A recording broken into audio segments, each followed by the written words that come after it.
എന്തിനു പോകണമെന്തോ കുറച്ചോന്നറിയാ. എക്സാം കഴിഞ്ഞ ആ ഒരു സന്തോഷത്തിൽ നമ്മൾ ബിരിയാണി കഴിക്കാൻ പോവാ. Good morning. എന്താണ് കുറച്ചായില്ലേ നമ്മൾ കണ്ടിട്ട്? മടി വേറൊന്നല്ല. ഇന്ന് നമുക്ക് ഫസ്റ്റ് സെം എക്സാം ആണ്. എന്തിനു പോകാണോ എന്താ ഒന്നും പഠിച്ചില്ല. ഇതല്ല ഞാൻ സ്വപ്നം കണ്ട UK. അവിടെ പഠിച്ചാലേ പാസ്സാവുള്ളൂ. ഞാൻ കേട്ടത് ഇങ്ങനെയൊന്നുമല്ല. ഇവിടെ വന്ന് എൻ്റെ പാസ്സായി രക്ഷപ്പെട്ടെന്നൊക്കെ. ഇവിടെ പഠിച്ചാലേ പാസ്സാവുള്ളൂ. നമുക്കൊരു ഗുഡ് ബോയിനെ നോക്ക്. Good boy ആയിട്ടിരിക്കുകയാണ്.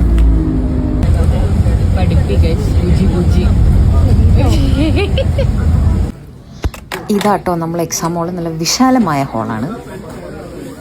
പണ്ട് പ്ലസ് ടു കഴിഞ്ഞപ്പോൾ വിചാരിച്ച് ഈ സൈനും കോസും റൂട്ടൊക്കെ തീർന്നു. ഇവിടെ പബ്ലിക് ഹെൽത്ത് പഠിക്കാൻ വന്നപ്പോൾ അതിനകത്ത് മാത്സ് കാൽക്കുലേറ്റർ ഉണ്ടോ? കാൽക്കുലേറ്റർ ഒക്കെ ആയിട്ടാണ് വന്നേക്കണം. എല്ലാവരും കാൽക്കുലേറ്റർ ഉണ്ടെന്നുണ്ട്. മോശമല്ലേ നമ്മൾ കാൽക്കുലേറ്റർ ഉണ്ടെന്ന് രാവിലെ പോയി കടം വാങ്ങിയ calculator. A few moments later.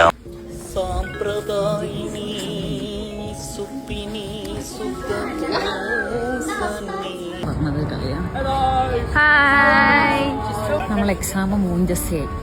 പക്ഷെ നമ്മൾ എന്താണ് എക്സാം കഴിഞ്ഞ ആ ഒരു സന്തോഷത്തിൽ നമ്മൾ ബിരിയാണി കഴിക്കാൻ പോവാ. നല്ല ചൂട് ഹൈദരാബാദ് ബിരിയാണി.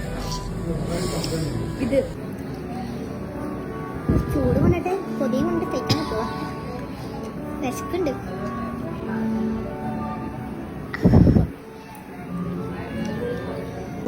ആവി പറക്കുന്നതേനു.